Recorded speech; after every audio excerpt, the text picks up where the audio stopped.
All right. Well, we'll wrap things up here with quite a significant pickup for Alabama over the weekend. Someone that we're familiar with from his time at the University of Miami, wide receiver Isaiah Horton. And for the Bama fans that are tuned in and watching this video, back in the spring on our Kane show, you came on and said, man, Isaiah Horton looks like a completely new receiver. Physically looks like he's made the leap. Looks like an NFL body type out there.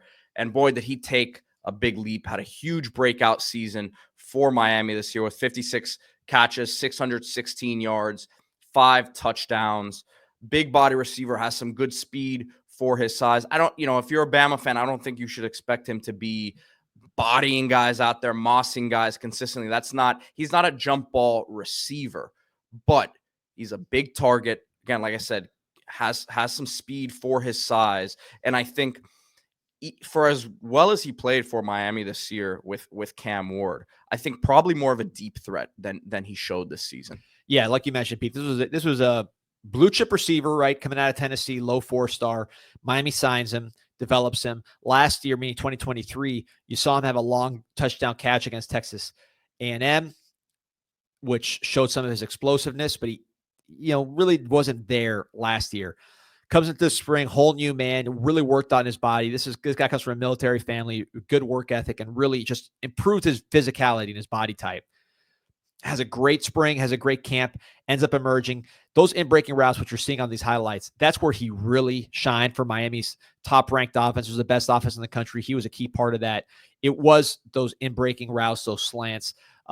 He just killed teams with those and was able to body guys up. Also, surprisingly good after the catch. Not what I'd say dynamic after the catch, but is strong after the catch and made a lot of big third down conversions, fourth down conversions. He was, after Xavier Restrepo and Elijah Arroyo, probably the best, one of the best wide receiver tight end tandems in the country.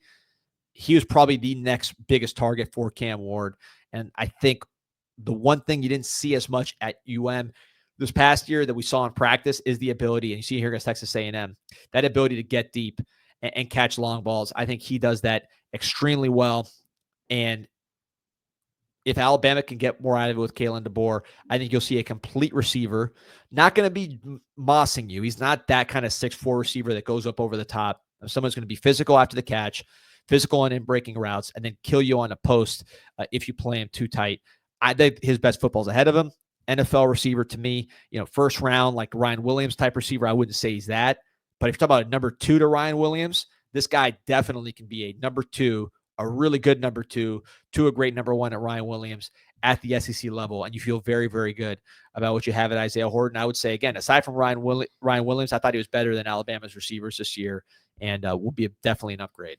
Well, and with him too, this wasn't a guy who came in as a finished product to Miami. Had a lot of development, which he's gotten better every year. I think there was some buzz about him even last year before the season when Miami didn't have Ward yet. This was still Tyler Van Dyke era, that he was going to have a breakout year. Had that touchdown against A&M.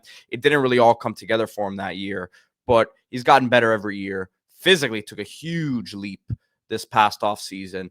So we'll see how he does at Alabama. There's some talk that his former high school teammate, which we should mention, is Ty Simpson, is a quarterback at Alabama. There's some talk he could be in the mix for the starting job. I've heard that was a big part of his decision-making process here, right? Because he had suitors across the country. And this is a guy who Bama fans should be very excited about adding to the roster. Yep. I think the best football is ahead of him, and he's already good.